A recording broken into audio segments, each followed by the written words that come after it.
हाँ चल लेंगे। विभोर, अरे अरे कौन है भाई, तू पागल है क्या? इस तरह से गले पड़ गया, सारे कपड़े गंदे कर दिए। तुझे इतने सालों में घर की याद नहीं आई विभोर? घर? कौन सा घर?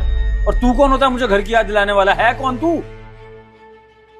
मुझे पहचानने से इनकार कर रहा है, अपने अपने खास मित्र को पहचानने से इनकार कर रहा है राहुल। गांव में तेरे माँ बाप तेरा इंतजार कर रहे हैं यार, और तुझे तो कोई फिक्र ही नहीं है।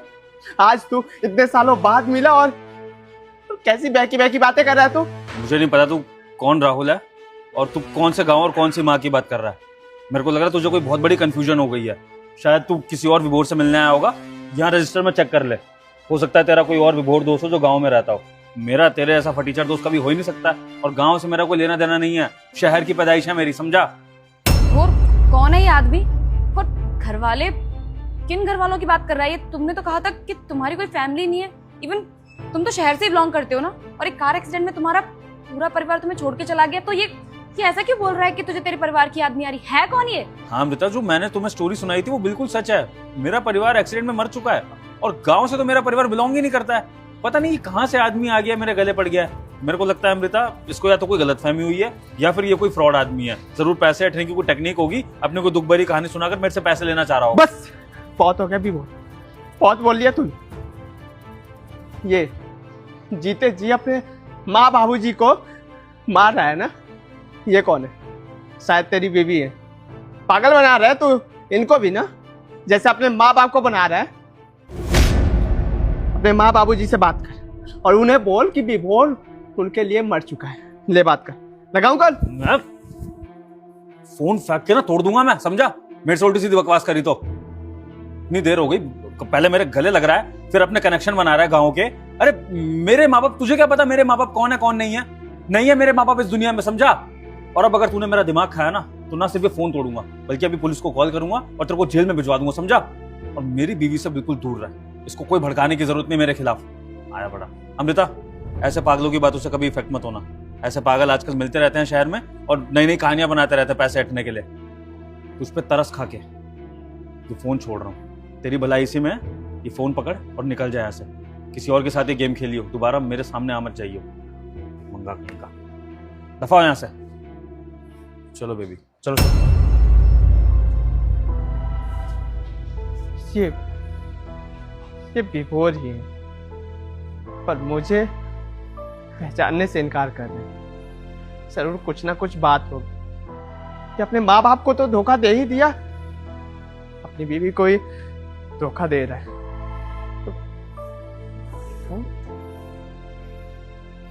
अच्छा, तो ये विभोर का फोन है। चलो एक तो बहाना मिल ही गया उसके पास जाने का। सब फोन देने के बहाने उसके बीवी को उसके कारनामे के बारे में बताऊंगा, ताकि वो सतर्क रहे। जो इंसान अपने माँ बाप को भूल सकता है, वो उस लड़की के साथ कुछ भी कर सकता है। ज्यादा दूर गया नहीं होगा। क्या हुआ विभोर? काफी परेशान लग रहे हो जब से वो आदमी तुम्हें मिला है। कहीं ऐसा तो नहीं विभोर के उस आदमी ने जो कुछ भी बोला तुम्हारे परिवार से रिलेटेड वो सब सच हो? अमृता, तुम फिर उस आदमी की बातों में आ रही हो। तुम अपने पति पर शक कैसे कर सकती हो यार? अम्मा जी ऐसे ही लाइन पर है यार। उस आदमी ने कुछ भी बोला तुम मान लोगी? हाँ, कोइंसिडेंस हो सकता है कि उसे मेरा नाम पता था, लेकिन विभोर नाम तो लाखों लोगों का होगा ना। तो अगर उसने मेरा नाम दे दिया, इसका मतलब ये तो नहीं है कि उसने जो भी कहानी बोली वो सच है। तुम्हारे पति ने तुम्हें जो बताया तुम्हें उस पर विश्वास करना चाहिए। ऐसे कोई भी गैर आकर कुछ भी बोलेगा तो हमारा रिश्ता खराब हो जाएगा ना अमृता। अच्छा ठीक है, ज्यादा गुस्सा मत करो, चलो चलते हैं। मैडम जी, विभोर की सच्चाई तो सुनकर जाइए आप। तो फिर यहाँ पे आ गया, तुझे अब मैं छोड़ूंगा नहीं, तुझे ना मैं जान से मार दूं। एक सेकंड विभोर, एक बार सुनने तो दो, वो बोलना क्या चाहता है। क्या सच्चाई, क्या बात कर रहे हो तुम, मुझे बताओ। जी अम्मा, आप ये बताइए कि अगर विभोर नहीं मिला तो आप क्या करेंगी? बेटा तू कुछ भी कर, लेकिन विभोर को ढूंढ कर लेकर आ। उसके बिना मेरी दुनिया उजड़ी है। अगर वो नहीं मिला तो मैं जीते जी मर जाऊंगी। उसे शहर में ढूंढ बेटा, कैसे भी करके। अम्मा जी हम बात करते हैं आपसे। और ये तेरी माँ का जो दर्द है झूठा है। जो अपने बेटे के लिए इनका प्यार है वो झूठा है। अगर झूठा है, अगर अगर ये भी झूठ साबित करना चाहता है तो ठीक है, मैं आज ही गांव जा रहा हूँ और तेरी अम्मा से बोल दूंगा कि उनका बेटा मर गया है, और ये बात सुनकर वो भी जीते जी मर ही जाएंगे। खबरदार, जो तूने मेरी माँ के बारे में कुछ बोला तो। माँ? देखिए, अपने मुंह से बोल दिया ना। अरे यार, अब कितना छुपाएगा तू? क्यों झूठ बोल रहा है? अरे उस माँ को पहचानने से इनकार कर रहा है जिसने तुझे इस धरती पर लाया, तुझे जन्म दिया। तुझे पता है वो बेचारी जिंदगी और मौत से जूझ रही है। मेरे बाबूजी जब भी गांव जाता हूं ना तो पूछते हैं कि विभोर बेटा दिखा, मिला? मैं बोलता हूँ कि नहीं, फूट फूट के रोने लगते हैं। यार, तुझे उस बाप का दर्द महसूस नहीं हो रहा है? कैसा औलाद है, डूबकर मर जा। क्यों उनको भूल गया? बताएगा तू? पूछे, इसका भरा पूरा परिवार है। ये आपसे झूठ क्यों बोल रहा है? अपने परिवार वालों को क्यों अपना नहीं रहा है? पूछिए इससे। विभोर, तुमने झूठ बोला मुझसे। जब से हमारी शादी हुई है तुमने बस मुझसे एक ही बात बोली कि तुम्हारा कोई परिवार नहीं है, तुम अनाथ हो। और तुम्हारा परिवार है, मम्मी पापा हैं तुम्हारे, वो भी गांव में रहते हैं। इतना बड़ा सच छुपाया तुमने मुझसे, क्यों? अमृता, क्योंकि तुमसे शादी करना चाहता था, इसलिए। एक मॉडर्न जिंदगी जीना चाहता था, उस गांव के परिवेश से बाहर निकलना चाहता था, इसलिए। सच कह रहा है ये आदमी। है मेरी गांव में माँ और मेरे पिताजी, और उनको छोड़कर मैं शहर आ गया था ये उम्मीद देकर कि शहर में काम धंधा करूंगा तो उनको भी शहर ले आऊंगा, उनकी सेवा करूंगा। लेकिन फिर तुम मुझे मिल गई, और तुम्हारे मिल जाने के बाद मुझे लगा कि अब मुझे अपने गांव से कोई नाता नहीं रखना चाहिए। क्योंकि अगर एक बार को मैं अपने माँ बाप को यहाँ ले आता तो क्या पता वो रोक टोक करते, अपने गांव के रीति रिवाज हम दोनों पर थोपते। और मुझे डर ये था कि ऐसा ना हो कि उनसे इरिटेट होकर तुम मुझे छोड़ दो। इसलिए मेरी ये शहर की जिंदगी खराब ना हो, मैं अपनी गांव की जिंदगी को भूल गया और तुम्हें भी झूठी कहानी बता दी कि वो नहीं रहे, ताकि तुम दोबारा उनके बारे में कभी पूछो नहीं। लेकिन पता नहीं कहाँ से आज ये मेरे गांव का दोस्त राहुल यहाँ पर आ गया, और मेरे माँ बाप की इसने मुझे याद दिला दी। पर अब जब मैंने अपनी माँ की आवाज़ सुनी ना तो मुझे एहसास हुआ कि मैंने कितनी बड़ी गलती कर दी। मैं सोच भी नहीं सकता था कि वो इतना तड़प रही होंगी मेरे लिए। विभोर, माना कि मैं शहर में पली बड़ी हूँ, लेकिन मुझे पैसों से कोई मतलब नहीं है। अगर तुम्हारे माँ बाप गांव से भी बिलोंग करते हैं तो इस चीज से मुझे कोई मतलब नहीं है। मैं तुमसे प्यार करती हूँ, मुझे तुम्हारे साथ रहना था। लेकिन तुमने क्या किया? तुमने मुझे डे वन से झूठ बोला, अपने मम्मी पापा तक के बारे में सच नहीं बताया। कितना बड़ा सच छुपाया तुमने मुझसे। मैं तुम जैसे इंसान के साथ नहीं रह सकती जिसने एक रिश्ते की शुरुआत ना झूठ से की हो। मैं छोड़ के चली जाऊंगी तुम्हें। अमृता, ये तुम मत करो मेरे साथ। मैं तुम्हारे आगे हाथ जोड़ता हूँ। तुम कहोगी ना, मैं खुद अपने माँ बाप के पास जाकर उनसे माफी मांगूंगा, उनके पैर पड़ूंगा। तुम कहोगी तो उनको साथ रख लूंगा हमारे। लेकिन छोड़ने की बात मत करो अमृता, तुम मेरी जिंदगी हो, तुमसे बहुत प्यार करता हूँ मैं। और अगर तुम छोड़ने की बात करोगी तो मैं तो जीते जी मर जाऊंगा। प्लीज अमृता, छोड़ने की बात मत करो, जो कहोगी वो करूंगा। अगर चाहते हो ना कि मैं तुम्हारे साथ रहूं और तुम्हें माफ कर दूं, तो आज ही अपने गांव जाओ, अपने माँ बाबूजी से माफी मांगो और उन्हें यहाँ शहर में लेकर आओ। वो हमारे साथ रहेंगे। और अगर तुम ऐसा नहीं करोगे ना तो मैं तुम्हें तलाक दे दूंगी। नहीं अमृता, मंजूर है। मेरे दोस्त, ले चल मुझे मेरे माँ बाप के पास। मैं उनसे पैर पड़ के माफी मांगना चाहता हूँ अपने कर्मों के लिए, और तुझसे भी माफी मांगता हूँ। ना सिर्फ माँ बाप को भूला बल्कि अपने बचपन के यार को भूल गया, जिसने हर सुख दुख में मेरा साथ दिया, जो मेरे शहर जाने पर सबसे ज्यादा खुश था। आज मैं उसी को धक्का मारकर उसे भिखारी बुला रहा था, उसे उल्टा सीधा बोल रहा था। माफ कर दे मेरे दोस्त, माफ कर दे। मैं माफ करने वाला कोई नहीं होता विभोर। जाकर अपने माँ बाबूजी के पैर छूकर माफी मांगियो, बोलियो कि तू उनका औलाद बनने के लायक नहीं बची। एक बात बोलूं, जो कुछ भी यहाँ पर ड्रामा किया है ना, जो कुछ भी भूला था ना और पहचानने से इनकार कर रहा है, ये सब उनको नहीं बताऊं। उनके नजर में तुझे अच्छा साबित करूं। ये फोन पर याद रखिए, तो शहर में आकर बड़ा इंसान बन गया है, बहुत बड़ा मुकाम हासिल कर लिया, पर अपने दोस्त के नजरों में गिर गया। और जब तक तेरा ये दोस्त जिंदा रहेगा ना, तेरे से बात नहीं करेगा, तुझे कभी माफ नहीं करेगा। जी ले अपनी जिंदगी, और गांव जाना है तो चल, कल ही मैं जा रहा हूँ। माँ बाबूजी से मिलवाने के बाद तेरा और मेरा रिश्ता हमेशा के लिए खत्म हो जाएगा। चलता हूँ। राहुल, राहुल, कोई बात नहीं, तुम्हारा दोस्त है, मान जाएगा।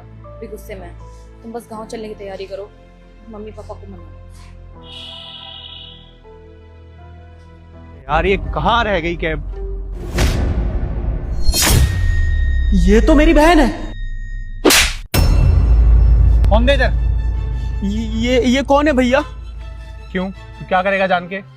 भैया बताओ ना, ये कौन है? मेरी बीवी है ये। बीवी? मतलब इनकी शादी हो चुकी है? पर ये आपकी बीवी कैसे हो सकती है? ये तो हमारी बहन है। अबे तू पागल है क्या? ये तेरी बहन कहाँ से हो सकती है? तो अपनी शक्ल देख, अपना हुलिया देख, तेरे जैसे की बहन होगी क्या ये?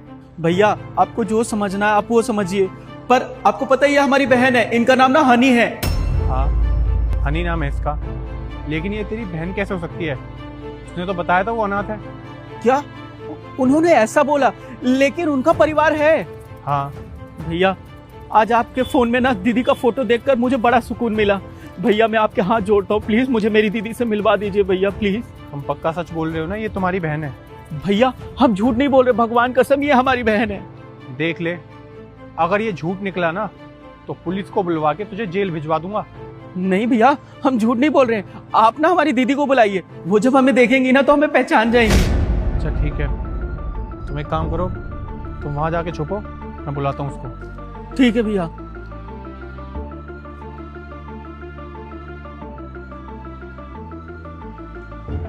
हेलो हनी, कहाँ पर हो तुम? बॉबी मैं तो घर पर हूँ, क्या हुआ? तुम एक काम करो, जल्दी से मेरे ऑफिस के बाहर आओ। अरे तो घर आ जाओ ना। अरे मुझे तुमसे कुछ बात करनी है। अरे तो घर आ जाओ, फिर आराम से बात कर लेना। ऐसी भी क्या बात है जो मुझे तुम घर से ऑफिस बुला रहे हो? जितना बोला है उतना करो। अच्छा ठीक है बाबा, आती हूँ। जल्दी आओ।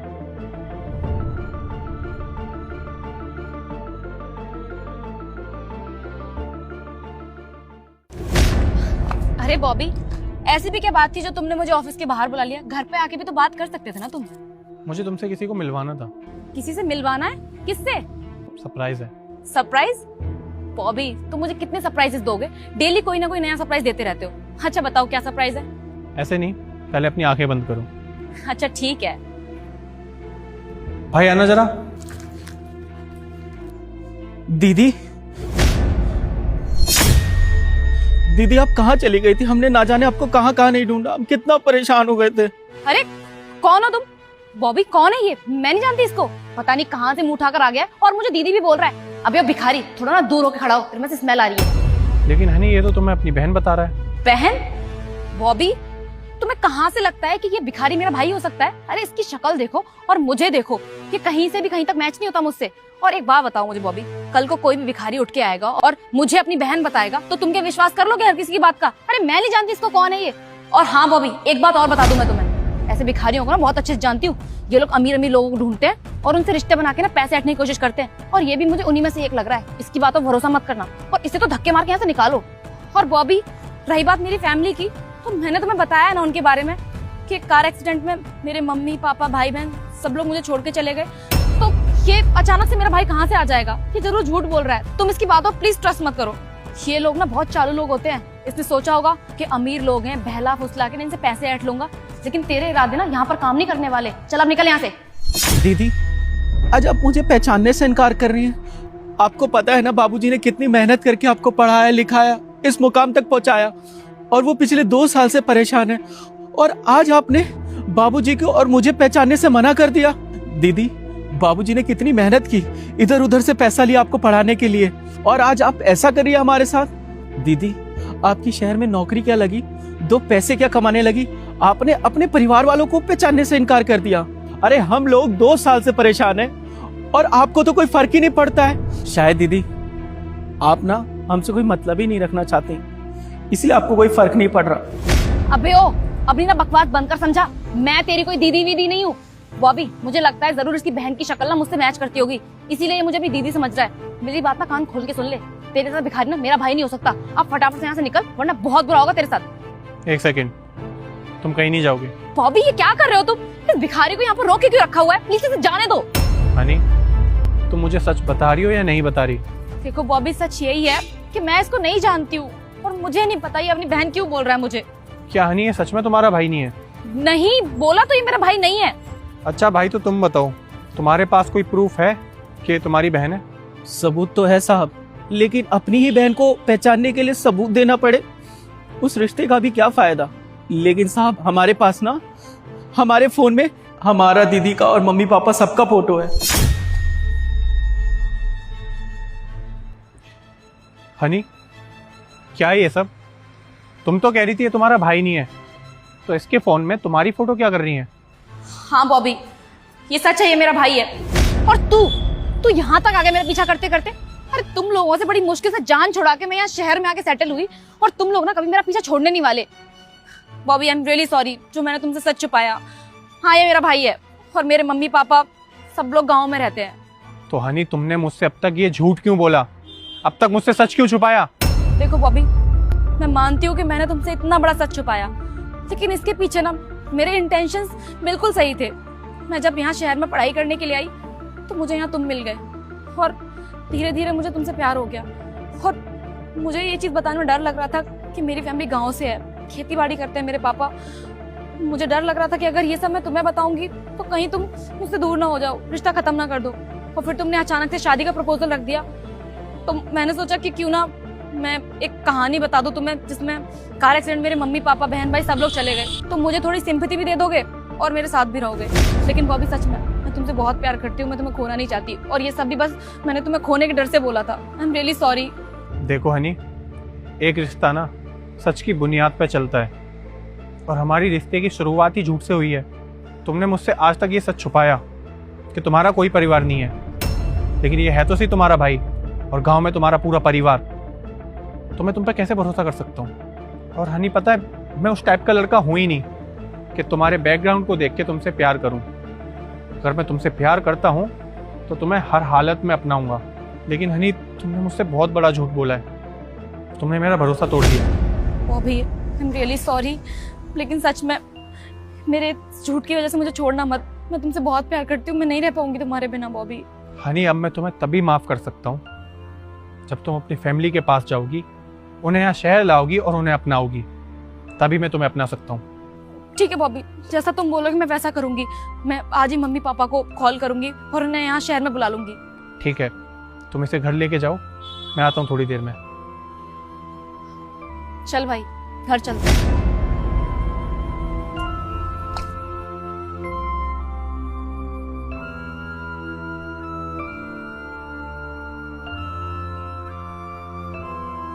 छोड़िए ना काम, पहले खाना खा लीजिए, उसके बाद काम करना। हाँ, बस आ रहा हूँ। तुम ही अपना खेत बेच रहे हो क्या?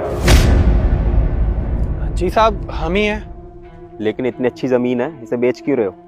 हाँ साहब, खेती तो अच्छी खासी होती है, फसल भी उपजाऊ है यहाँ पर, लेकिन इसकी ना एक वजह है।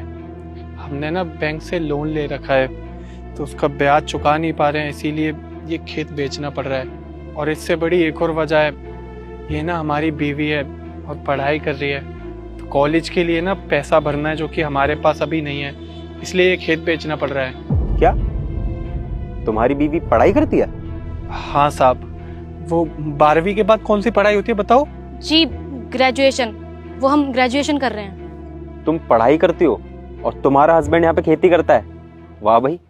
हाँ साहब, अब आपको क्या बताएं, हम भी पढ़ना चाहते थे, बहुत आगे बढ़ना चाहते थे, पर माँ बाप के जाने के बाद वो सपना तो जैसे अधूरा ही रह गया। उसके बाद बस यही खेती बाड़ी करके थोड़ा बहुत कमा लेते हैं। फिर जैसे जैसे जवान हुए तो इनसे हमारी शादी हो गई। शादी के बाद हमें पता चला कि ये ना आगे पढ़ना चाहती हैं, तो इसीलिए हमने इनका कॉलेज में दाखिला करवा दिया। ये पढ़ाई करती रही, 12वीं पास होने के बाद हमें पता लगा कि इन्हें ना आगे भी पढ़ाई करनी है, कलेक्टर की पढ़ाई करनी है। इनके अध्यापक लोगों से भी हमारी बातें हुई, उन्होंने हमें बताया कि ये ना पढ़ाई में बहुत अच्छी है, बहुत आगे जाएगी। अगर हम इन्हें आगे पढ़ाते हैं तो हमारा बहुत नाम रोशन करेंगी। तो बस इसीलिए हमने इनकी पढ़ाई के लिए बैंक से लोन ले लिया और आगे पढ़ाई चल रही है इनकी। भाई जब बैंक से लोन लिया है तो भरा क्यों नहीं? खेती बाड़ी करते हो ना, फसल तो उगती है तो उसे बेच के पैसा भर दो। वो कहते हैं ना साहब, दूर से तो सब कुछ अच्छा दिखता है, अच्छा लगता है, लेकिन पास आके देखो तो उसकी असलियत के बारे में पता चलता है। यहाँ आपको सब कुछ अच्छा दिख रहा है, लेकिन 5-6 महीने यहाँ पर बहुत बुरी बाढ़ आई थी जिसमें सब कुछ तबाह हो गया, सारी फसल, पशु, सब कुछ। उसके बाद से तो ना जानो अकाल सा पड़ गया। खेती बाड़ी भी थोड़ी कम है लेकिन ठीक है, लेकिन हमें हमारी पत्नी को पढ़ाना था आगे, इसीलिए हमने बैंक से लोन लिया। अब वो लोन चुका नहीं पा रहे हैं, इसीलिए बस ये खेत बेचना चाहते हैं और कुछ नहीं। जी साहब, हम भी चाहते हैं कि हम एक बहुत बड़े अफसर बने। दरअसल इनके माँ बाबू जी का सपना था कि ये बहुत बड़े अफसर बन जाएं, लेकिन घर की परिस्थितियों के कारण ये अपना सपना पूरा नहीं कर पाए। लेकिन हम इनकी धर्म पत्नी हैं। हम चाहते हैं कि हमारे पति का सपना, उनके माता पिता का सपना हम पूरा करें, हम एक बहुत बड़ी अफसर बने। मैं एक अफसर, एक कलेक्टर जरूर बन के दिखाऊंगी। मैं अपने पति का, इनके माता पिता का सपना जरूर पूरा करूंगी और अपने परिवार को एक अच्छे स्तर पर लेकर जाऊंगी। बड़ी अच्छी सोच है आप लोगों की। आपके पति अगर अपना सपना पूरा नहीं कर पाए तो आप इनका सपना पूरा करोगी। आखिर हो तो दोनों एक ही ना। अब तुम काबिल बनो या ये काबिल बने, आखिर तरक्की तो घर में ही आनी है ना। किसान के पास ले देकर एक खेती होता है जिसमें वो खेती करके अपने परिवार का भरण पोषण करता है। अगर आप खेत ही बेच दोगे तो करोगे क्या? मैं देखिए आपके भले के लिए बोल रहा हूँ, बाकी आपकी मर्जी है। मुझे खेत खरीदने में कोई परेशानी नहीं है, खेत उपजाऊ है, मैं खरीद सकता हूँ। पर मैं ये चाहता हूँ कि आप जो भी फैसला ले रहे हैं ना, बड़ा सोच समझ कर लें। अगर आप ये खेत बेच दोगे ना और आपकी वाइफ कलेक्टर बन भी गई तो भी आप ये खेत नहीं खरीद पाओगे। तो आप एक बार फिर से सोच लो। और एक वहाँ पर एक बीघा जमीन और है। अच्छा, तो कितने पैसों की जरूरत है आपको अपनी बीवी के एडमिशन के लिए? 10 लाख रुपए की जरूरत है। कॉलेज वाले बोले हैं कि अगर 10 लाख रुपए हो जाएंगे तो आगे इसका दाखिला हो जाएगा, आगे पढ़ लेगी ये। अगर मैं 10 लाख तुम्हें दे दूं तो तुम्हारी वाइफ कलेक्टर बन जाएगी? साहब, अगर आप हमारी 10 लाख रुपए की मदद कर देंगे तो आप हमारी जिंदगी में भगवान बनकर आएंगे और हम आपका ये एहसान ना मरते दम तक नहीं भूलेंगे। साहब, हम आपको एक दिन कलेक्टर बनकर जरूर दिखाएंगे। ठीक है, मैं तुम्हें पैसे दे दूंगा, पर तुमने बैंक से कितने % पे पैसा लिया? 2.5% साहब। तो ठीक है, 2.5% तुम मुझे दे देना अगर तुम्हारी बीवी कलेक्टर ना बनी तो। और अगर तुम्हारी बीवी कलेक्टर बन गई तो जितना 10 लाख मैं तुम्हें दे रहा हूँ वही 10 लाख मुझे वापस दे देना। अब तुम मुझे बताओ कि तुम मुझसे पैसा लेना चाहते हो या अपनी जमीन बेचना चाहते हो? साहब, आप हमारी मदद करोगे? हाँ, क्योंकि मुझे तुम्हारी वाइफ की आंखों में सपना दिख रहा है और मुझे पता है कि वो कलेक्टर जरूर बनेगी। और मुझे ना ये भी दिख रहा है कि तुम भी बहुत मेहनत कर रहे हो, वो भी अपनी बीवी को पढ़ाने के लिए। और जब तुम इतनी मेहनत कर सकते हो अपनी बीवी को पढ़ाने के लिए तो मैं इतनी छोटी मदद तो कर ही सकता हूँ।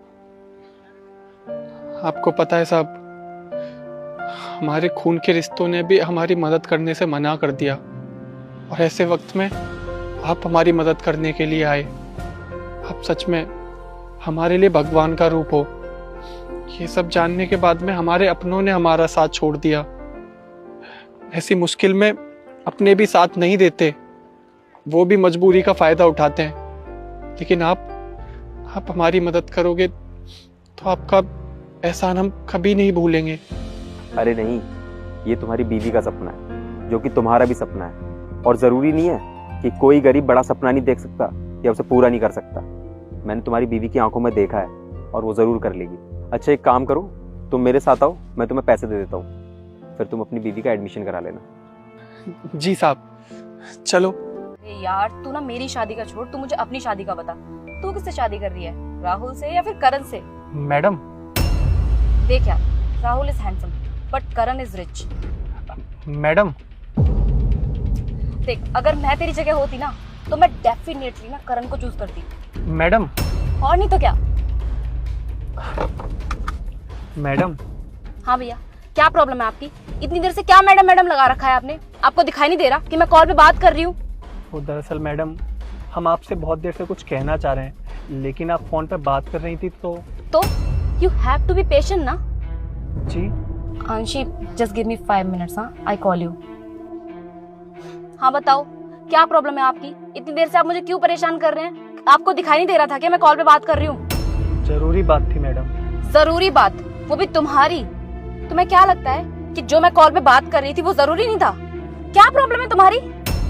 मैडम हम बस इतना कह रहे थे कि गाड़ी में सीएनजी कम है, तो सीएनजी पड़वा लेते तो। वाओ, एक नया तरीका बिल बनाने का। जी मतलब? तुमने देखा कि एक सीधी सादी भोली भाली लड़की तुम्हारी गाड़ी में बैठी है तो चल दी उसका बेवकूफ बनाने के लिए? ईमानदारी के पैसों से तुम्हारा पेट नहीं भरता है क्या? जब देखो तब पैसेंजर की जेब खाली करने में लगे रहते हो तुम जैसे कैब ड्राइवर। एक तो सीएनजी की लाइन में खड़े होने में जो टाइम वेस्ट होगा वो अलग, ऊपर से जो फेयर बनेगा उसका पैसा तो मुझे ही भरना पड़ेगा ना। मैडम आप पैसे काट के दे देना हमें। अच्छा, अब चोरी पकड़ी गई तो भोले बनने का नाटक कर रहे हो मेरे साथ? देखो मुझे कुछ भी नहीं पता, मुझे मेरी डेस्टिनेशन पे छोड़ो, उसके बाद तुम्हें जहाँ जाना है जो भी भरवाना है तुम भरवाओ जाके। मैडम गाड़ी पेट्रोल पे चलानी पड़ेगी हमें, बहुत महंगा पड़ जाएगा हमको। तो चलाओ ना, मुझसे क्या पूछ रहे हो? मैडम हमें कुछ बचेगा नहीं अगर हम पेट्रोल पे चलाएंगे तो। देखो मुझे कोई मतलब नहीं है तुम्हें कुछ बचे या ना बचे। जब तक तुम मुझे मेरी डेस्टिनेशन पे नहीं छोड़ोगे तब तक ना तो तुम मुझसे कोई सवाल करोगे और ना ही मुझे डिस्टर्ब करोगे, ठीक है? लेकिन मैडम। अब चलाओ जल्दी गाड़ी।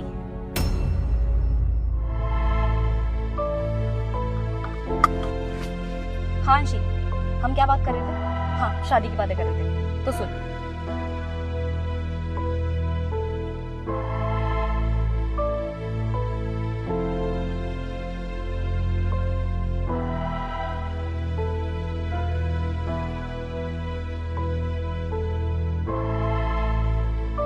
आपका डेस्टिनेशन आ गया मैडम। अच्छा अंशी सुन, मैं पहुंच चुकी हूँ, मैं तेरे से बाद में बात करती हूँ, ठीक है? Bye, take care. हाँ भैया, कितने पैसे हो गए आपके बताओ? 870 रुपए हो गए मैडम। 870 रुपए? आपका दिमाग खराब हो गया है क्या? अच्छा, अब समझी मैं। सीएनजी वाला पैतरा काम नहीं किया तो तुमने गाड़ी घुमा के मीटर बढ़ा दिया। तो मैं क्या मैं पागल दिखती हूँ? जब मैंने कैब बुक की थी ना तो कैब में प्राइस 500 रुपए दिखा रहा था। 500 रुपए से ज्यादा ना 1 रुपया नहीं देने वाली मैं। ये पकड़ो पैसे।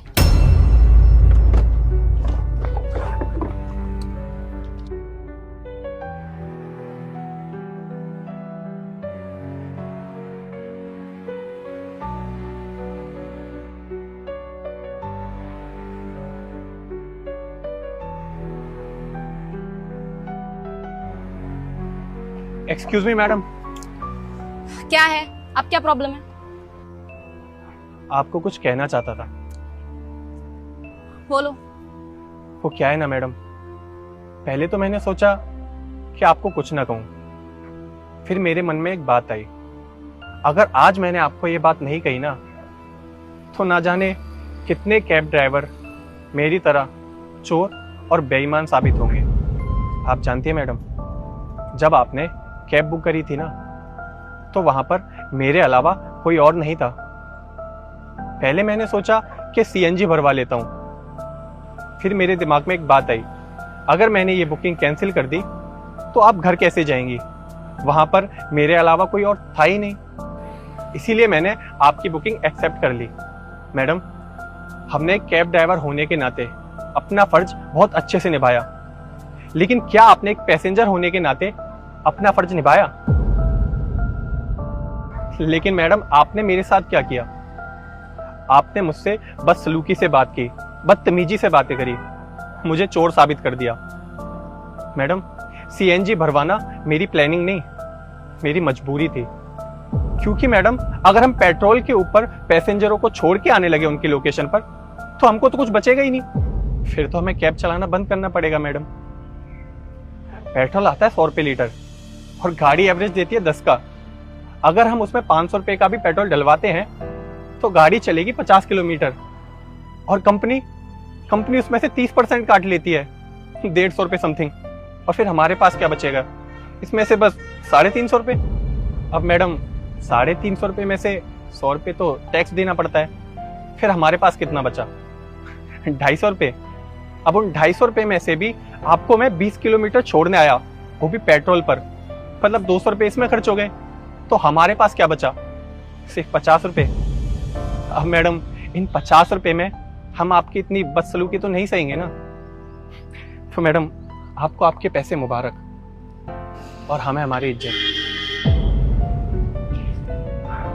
और हाँ मैडम, अगर आगे से आपकी कैब कभी कैंसिल होती है तो बुरा मत मानिएगा, बस समझ जाइएगा कि आप जैसी लड़की की मुलाकात उस कैब ड्राइवर से पहले भी हो चुकी है।